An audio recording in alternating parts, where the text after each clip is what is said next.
¡Atención El Salvador! Se llamaba a sí misma como un personaje de cómic, pero lo que las autoridades encontraron enterrado en una vivienda de Guatemala no tenía nada de ficción. 7 mujeres, una de ellas de apenas 15 años, bajo la tierra de una casa que sus propios vecinos terminaron llamando la Casa del Terror. Y detrás de ese alias, una salvadoreña de solo 25 años que, según la policía, coordinaba clicas completas del barrio 18. Si te interesa conocer las capturas más importantes y los operativos más impactantes contra la delincuencia en El Salvador y Centroamérica, suscríbete ahora al canal, porque lo que estás a punto de escuchar es uno de los casos más perturbadores que hemos encontrado en meses. Antes de continuar, es importante que sepas exactamente qué está confirmado en este caso y qué todavía no. Esta historia está inspirada en hechos reales y documentados. La captura de una mujer salvadoreña, señalada como cabecilla del barrio 18 en Guatemala, y el hallazgo, meses antes, de 7 cuerpos de mujeres enterrados en una vivienda de la zona 18 de la capital guatemalteca. Ambos hechos son reales y están respaldados por la Policía Nacional Civil de Guatemala y por medios como Soy 502, Prensa Libre y elsalvador.com. Sin embargo, el Ministerio Público de Guatemala fue claro en un punto. Al momento de esta narración, la conexión directa entre esta mujer y ese hallazgo específico todavía estaba bajo investigación para confirmarse o descartarse. Te lo contamos con toda la información disponible, marcando siempre la diferencia entre lo que las autoridades confirmaron y lo que hasta ese momento seguía siendo una línea de investigación abierta. Todo comienza mucho antes de la mañana en que las cámaras policiales captaron su rostro por primera vez. El barrio 18 nació como una pandilla, pero desde hace años dejó de ser un problema exclusivamente salvadoreño. Cruzó fronteras, se instaló en Guatemala, en Honduras, y construyó ahí estructuras casi idénticas a las que operan en territorio salvadoreño. Clicas, cobradores, sicarios y cabecillas que replican, país por país, el mismo modelo de control territorial basado en el miedo y la extorsión. Y es justamente en ese contexto donde aparece ella. ¿Por qué una mujer? ¿Y por qué justo en Guatemala terminó ocupando un puesto de mando dentro de una de las estructuras criminales más violentas de la región? Esa es la primera pregunta que cualquiera se hace al conocer este caso, y la respuesta empieza a construirse desde su llegada al país vecino. Las autoridades guatemaltecas la identificaron como Deusy Marbeli García, de 25 años, de nacionalidad salvadoreña. No era una integrante más. Según la Policía Nacional Civil, ella coordinaba clicas, es decir, células completas de la pandilla, y cumplía además el papel de cobradora dentro de la estructura, la persona encargada de recolectar el dinero de las extorsiones que esa estructura imponía sobre comerciantes y vecinos de la zona. Pero lo que más llamó la atención, incluso antes de conocer el peso real de los delitos que se le atribuían, fue el nombre con el que decidió presentarse ante su propia organización. Le decían Gladys Harley Quinn, un alias que copia directamente a uno de los personajes más reconocibles de la cultura pop mundial, la villana asociada al Joker en los cómics de DC. ¿Qué significa que una cabecilla de pandilla elija precisamente ese nombre para moverse dentro de su estructura criminal? No hay una explicación oficial confirmada sobre el origen exacto del alias, pero lo cierto es que, dentro del mundo de las pandillas centroamericanas, los apodos casi nunca son casuales. Suelen construir una identidad, un estatus, una forma de diferenciarse dentro de la jerarquía. Y en este caso, ese alias terminó convirtiéndose en la etiqueta con la que la prensa y la policía la identificaron desde el primer momento. Mientras ella construía su papel dentro de la estructura a varios kilómetros de distancia, en la zona 18 de la capital guatemalteca, algo mucho más oscuro ya estaba ocurriendo, aunque nadie lo sabía todavía. En diciembre de 2022, en una vivienda ubicada en la colonia Lomas de Santa Faz, comenzó a gestarse el hallazgo que después se conocería como uno de los casos más macabros de ese año en Guatemala. Lo que las autoridades encontraron ahí cambiaría por completo la forma en que se investigaba la violencia contra las mujeres en esa zona de la capital. El 15 de diciembre de 2022, equipos de bomberos y del Ministerio Público llegaron a esa vivienda tras recibir información sobre movimientos sospechosos en el lugar. Lo que comenzó como una inspección terminó convirtiéndose en una excavación. Bajo la tierra de esa propiedad, los investigadores fueron encontrando, uno tras otro, los cuerpos de mujeres que habían sido asesinadas y enterradas en el mismo predio. Al final del proceso, la cifra se confirmó: 7 mujeres, 7 vidas arrancadas y ocultadas bajo el piso de una casa en medio de un vecindario habitado. ¿Quiénes eran esas mujeres? Esa fue la siguiente pregunta, que ocupó a los investigadores durante semanas. El Instituto Nacional de Ciencias Forenses de Guatemala, el INACIF, comenzó un proceso de identificación que avanzó lentamente, cuerpo por cuerpo. La primera tanda de resultados confirmó la identidad de 4 de las 7 víctimas. Jocelyn Maeli Punay Mayorga, de apenas 15 años, murió por asfixia por estrangulamiento. Lorena Noemí Ramírez Revolorio, de 25 años, murió de la misma forma. Carol Michelle Díaz Ordóñez, adolescente de 16 o 17 años según las distintas fuentes oficiales, también fue estrangulada. Y María de los Ángeles Cubulé Ortiz, de 20 años, sufrió el mismo destino. Las 3 víctimas restantes permanecieron sin identificar durante más tiempo, en parte porque los restos se encontraban en un estado que dificultaba el proceso forense. Pero hay un dato que hace este hallazgo todavía más doloroso. Al menos 2 de esas jóvenes ya estaban siendo buscadas oficialmente antes de que sus cuerpos fueran encontrados. Carol Michelle Díaz Ordóñez tenía activa una alerta Alba Quenet, el mecanismo guatemalteco de búsqueda de niñez desaparecida, desde que fue vista por última vez meses antes en la colonia Camposeco. María de los Ángeles Cubulé Ortiz tenía activa una alerta Isabel Claudina, el protocolo específico para mujeres desaparecidas, desde su desaparición en la colonia El Rosario. Es decir, sus familias ya llevaban meses buscándolas cuando finalmente, de la peor manera posible, obtuvieron una respuesta. El hallazgo no terminó ahí. Días después de la primera excavación, los investigadores, con apoyo de la Fundación de Antropología Forense de Guatemala, regresaron a la misma vivienda y localizaron restos óseos adicionales, identificados preliminarmente como restos A, B y C. Estos nuevos hallazgos abrieron una posibilidad todavía más inquietante, que esos fragmentos correspondieran a extremidades de los mismos cuerpos encontrados en diciembre, lo cual sugería un nivel de violencia y desmembramiento que no se había hecho público hasta ese momento. La zona entera empezó a ser vista con otros ojos. Los vecinos, que durante meses habían convivido a pocos metros de esa vivienda sin sospechar lo que ocurría dentro, comenzaron a llamarla abiertamente la Casa del Terror. Las autoridades, por su parte, ampliaron la investigación mucho más allá de esa única propiedad. El 13 de enero de 2023, la Policía Nacional Civil, junto con investigadores del Departamento de Investigación de Delitos contra la Vida, realizó 41 allanamientos simultáneos en viviendas de las colonias Santa Faz y El Limón, en la zona 18, en un esfuerzo por recabar más evidencia relacionada con estas muertes violentas. ¿Y quién estaba detrás de todo esto?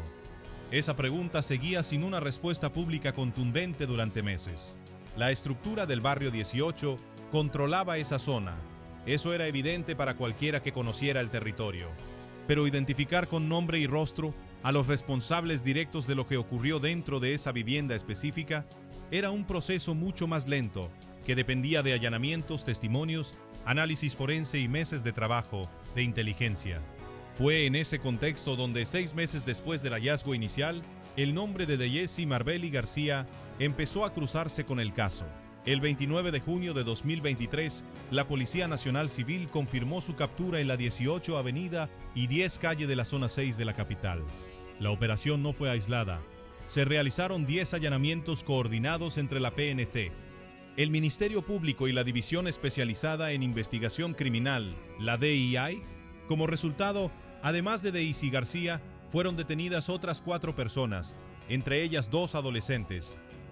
En el momento exacto de la captura, ¿qué encontraron las autoridades en su poder? Durante el operativo, a Deyesi García le fue incautada un arma de fuego, 4 teléfonos celulares, documentos de vehículos y un cuaderno con anotaciones que, según los investigadores, podía contener información relevante para la estructura criminal que ella coordinaba. Ese cuaderno en particular generó expectativa entre los investigadores. En organizaciones de este tipo, ese tipo de registros suelen contener nombres, montos de extorsión, rutas de cobro o instrucciones internas. La Policía Nacional Civil la describió públicamente como una peligrosa salvadoreña integrante de la Mara 18, presunta coordinadora de clicas dedicadas al cobro de extorsiones y a homicidios. Y aquí es donde el caso da un giro que es fundamental entender con precisión.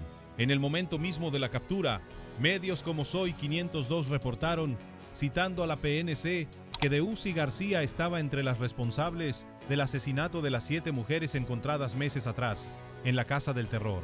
La noticia se difundió con esa conexión directa desde las primeras horas.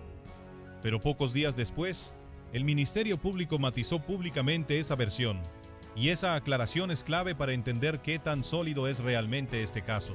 Según explicaron representantes del MP, la detención de Deusi García se produjo en el marco de una investigación por el asesinato de una mujer distinta, ocurrido en la zona 6, y no directamente por los crímenes de la zona 18.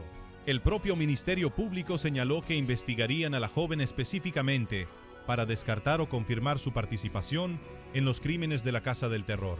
Es decir, en el momento de estos hechos, la vinculación directa entre ella y esas 7 muertes seguía siendo una línea de investigación abierta, no una condena ni una confirmación judicial definitiva.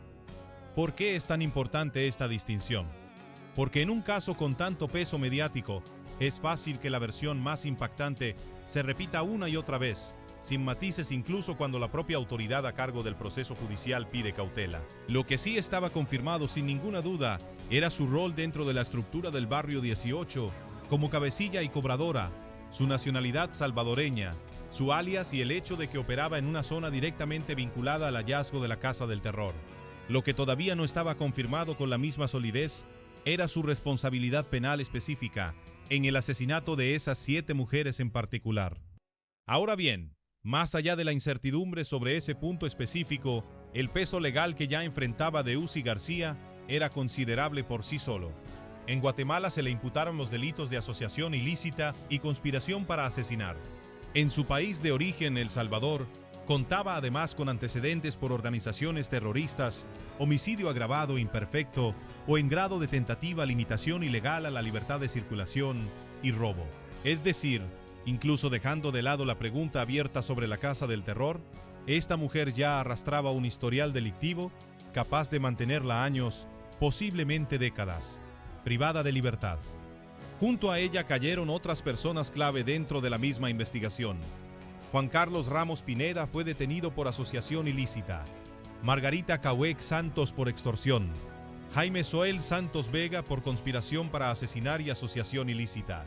Además, el Ministerio Público notificó órdenes de aprehensión adicionales dentro de distintos centros carcelarios, en la Cárcel Canadá, en Escuintla, en el Preventivo para Hombres de la Zona 18 y en la Cárcel de Santa Teresa. Entre los notificados estaban Kennedy Otoniel Fajardo Castro, señalado por asesinato y asociación ilícita, y Romario Ventura Ramírez, señalado por asesinato, conspiración para asesinar y asociación ilícita.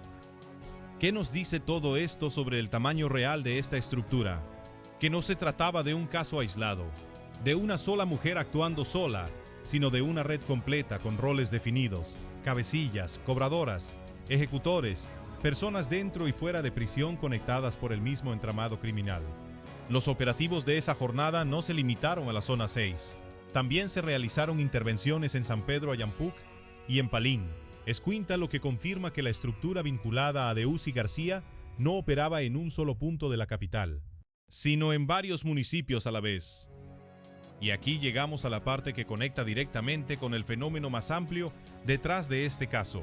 El barrio 18, la misma pandilla que esta mujer coordinaba en Guatemala, fue formalmente designado como organización terrorista extranjera por el gobierno de Estados Unidos. Ese dato no es un detalle menor.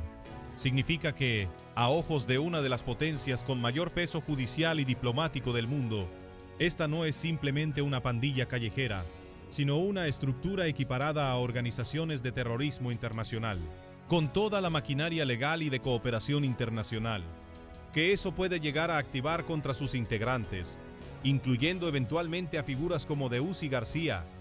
La Casa del Terror, mientras tanto, siguió apareciendo en investigaciones posteriores como uno de los símbolos más claros del control territorial del barrio 18 en la zona 18 de la capital guatemalteca. Con el tiempo, reportes periodísticos volvieron a mencionar ese caso como parte de un patrón mucho más amplio: viviendas usadas por la estructura para ocultar cuerpos, para realizar castigos internos incluso, según algunas investigaciones posteriores sobre otros inmuebles similares en la misma zona, para llevar a cabo rituales de iniciación dentro de la pandilla. Ese patrón es clave para entender por qué un caso como este no puede leerse de forma aislada. La Casa del Terror no fue un hecho único, sino una muestra de cómo esta estructura criminal utilizaba el territorio bajo su control. ¿Y qué pasó con el vecindario que convivió, sin saberlo, a metros de esa vivienda durante meses? Después del hallazgo inicial en diciembre de 2022, los habitantes de Lomas de Santa Faz y de colonias cercanas como El Limón describieron a los medios locales un ambiente de miedo constante, incluso antes de que se conociera lo que realmente ocultaba esa propiedad. Varios vecinos relataron que evitaban acercarse a la vivienda, que notaban movimiento extraño a distintas horas de la noche, pero que el control territorial que el barrio 18 ejercía sobre la zona hacía prácticamente imposible denunciar cualquier sospecha sin exponerse a represalias. Ese silencio forzado es precisamente uno de los mecanismos que permite que estructuras criminales como esta operen durante meses, incluso años, sin ser detectadas por las autoridades. Con el correr de los meses, la Casa del Terror de Zona 18 dejó de ser solo el nombre de un caso puntual y se convirtió en una referencia obligada cada vez que se hablaba del control del barrio 18 sobre esa parte de la capital guatemalteca. Reportajes posteriores volvieron sobre el tema para mostrar cómo la vivienda, ya vacía y en mal estado, seguía siendo un símbolo del miedo para quienes viven en esa zona.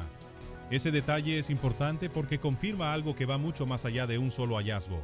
La estructura que operaba ahí no desapareció con la excavación de diciembre de 2022, sino que siguió activa, cobrando extorsiones y ejerciendo control territorial, mientras la investigación avanzaba en paralelo. Volviendo al núcleo del caso que nos ocupa, la captura de Deusi y Marbeli García dejó a la vista un patrón que se repite en las estructuras de pandillas centroamericanas. Mujeres jóvenes, en este caso de apenas 25 años, ocupando puestos de mando real dentro de organizaciones extremadamente violentas, desafiando la idea de que estas estructuras están dirigidas exclusivamente por hombres. Su papel como cobradora la ponía en contacto directo con comerciantes, vecinos y víctimas de extorsión de forma constante, mientras que su rol como coordinadora de clicas le daba autoridad sobre otros integrantes de menor rango, incluyendo, según las autoridades, a los adolescentes detenidos junto a ella. ¿Qué podría pasar ahora con ella? Al momento de estos hechos, Daisy García enfrentaba en Guatemala procesos por asociación ilícita y conspiración para asesinar, cargos que en ese país pueden acumular penas de varios años de prisión cada uno. A eso se suman los antecedentes que ya tenía registrados en El Salvador. Dependiendo de cómo avanzara la investigación sobre su posible vínculo directo con la Casa del Terror, el escenario legal podía volverse considerablemente más grave. De confirmarse esa conexión, los cargos podrían escalar hasta un proceso por asesinato múltiple, uno de los delitos con las condenas más severas dentro del sistema penal guatemalteco. Lo que sí quedó absolutamente claro, más allá de cualquier duda, es el nivel de violencia que atravesó a las 7 mujeres encontradas en esa vivienda de Lomas de Santa Faz. 4 de ellas, ya identificadas, tenían edades de apenas 15, 16 o 17, 20 y 25 años. 2 de ellas llevaban meses siendo buscadas activamente por sus familias a través de los sistemas de alerta oficiales del país. Y detrás de cada una de esas alertas hay una historia que no terminó en un reencuentro, sino en la peor confirmación posible.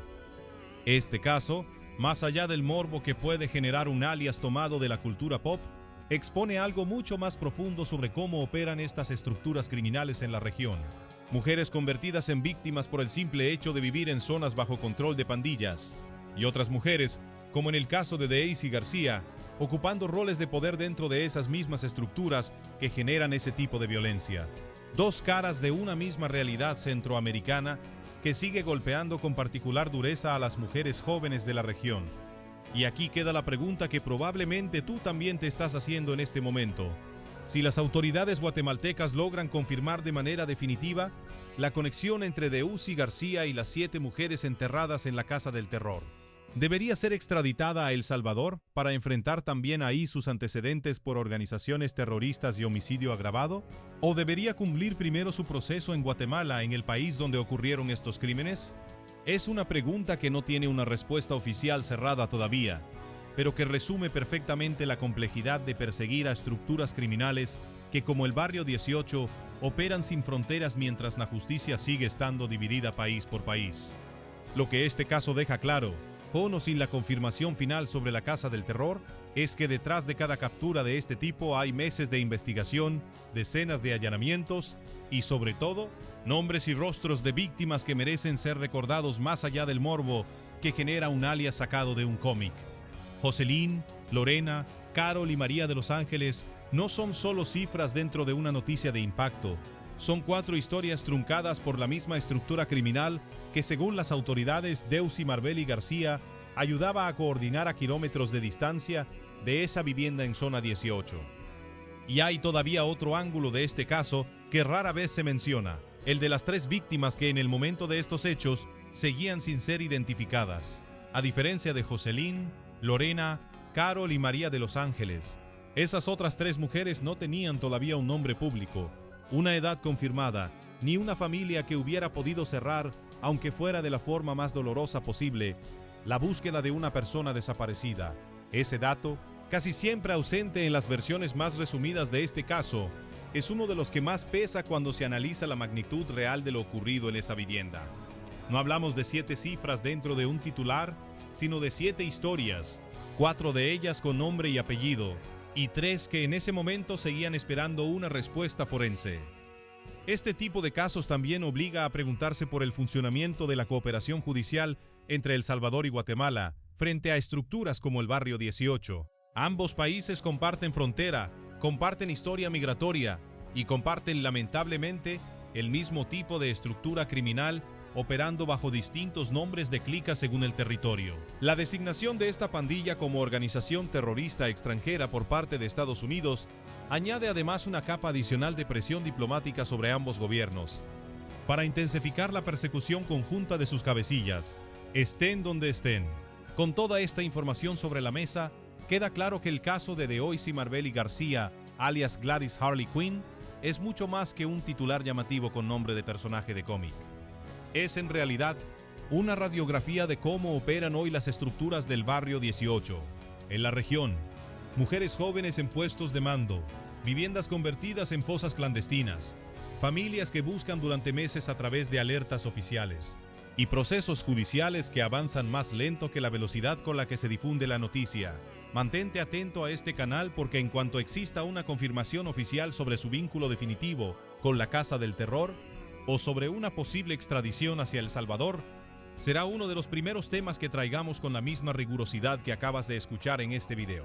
Si este tipo de casos te parece importante que se sigan conociendo, con la información verificada y sin adornos innecesarios, déjalo en los comentarios. Y no olvides suscribirte al canal para seguir de cerca todas las capturas, operativos y avances judiciales relacionados con las estructuras criminales que operan en El Salvador y en toda la región centroamericana. Nos vemos en el próximo video.